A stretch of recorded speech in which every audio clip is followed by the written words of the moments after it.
Mega movie association స్థాపించి 10 సంవత్సరాలైంది. ఈ 10 సంవత్సరాల సందర్భంగా మేము చాలాసార్లు ఆత్మీయ సమ్మేళనం ఏర్పాటు చేశాము. అదేవిధంగా ఇప్పుడు కొత్తగా సినిమాలు గుంటూరు జిల్లాలో చాలా నిర్మాణం జరుగుతున్నాయి. ఇక్కడ ఉన్నటువంటి కళాకారులందరినీ కూడా మేము దగ్గరగా చేర్చి ఒక వేదిక కల్పించి మెగా మూవీ అసోసియేషన్ పేరుతోటి దరిదాపు 2000 మందిని మేము దగ్గర చేయడం జరిగింది. ఈ యొక్క 2000 మందికి సరైన అవకాశాలు రాక ఉపాధి కలక చాలా ఇబ్బంది పడుతున్నారు.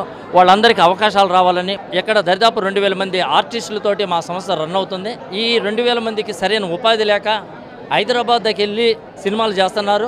ఇక్కడ జరిగేటటువంటి సినిమాలకి హైదరాబాద్ నుంచి పిలిపించేసి ఇక్కడ నటింపజేస్తున్నారు. అలా కాకుండా ఇక్కడ ఉన్నటువంటి ఆర్టిస్టులకే అవకాశం కల్పించాలనే ఉద్దేశంతో మేమందరం కూడా కలిసి ఈరోజు ఆత్మీయ సమావేశం ఏర్పాటు చేసుకున్నాం. ఖచ్చితంగా రాబోయే సినిమాలన్నింటిలో కూడా లోకల్లో ఉన్నటువంటి వాళ్ళని గుర్తించి ఆ టాలెంట్ని ఇంకా డెవలప్ చేసి మంచి అవకాశాలు కల్పించాలనే ఉద్దేశంతో ఇక్కడ వేదిక ఏర్పాటు చేసాం. ఈ వేదిక గాను కొంతమంది దర్శకుల్ని నిర్మాతలను కూడా పిలిచేసి వాళ్ళ సమక్షంలో ఈ యొక్క ఈవెంట్ నిర్వహించుకోవడం జరుగుతుంది. ఈ అవకాశం కల్పించినటువంటి మీ ఈగల్ మీడియా సంస్థ వారికి ప్రత్యేక కృతజ్ఞతలు. Like and subscribe Eagle Media Works.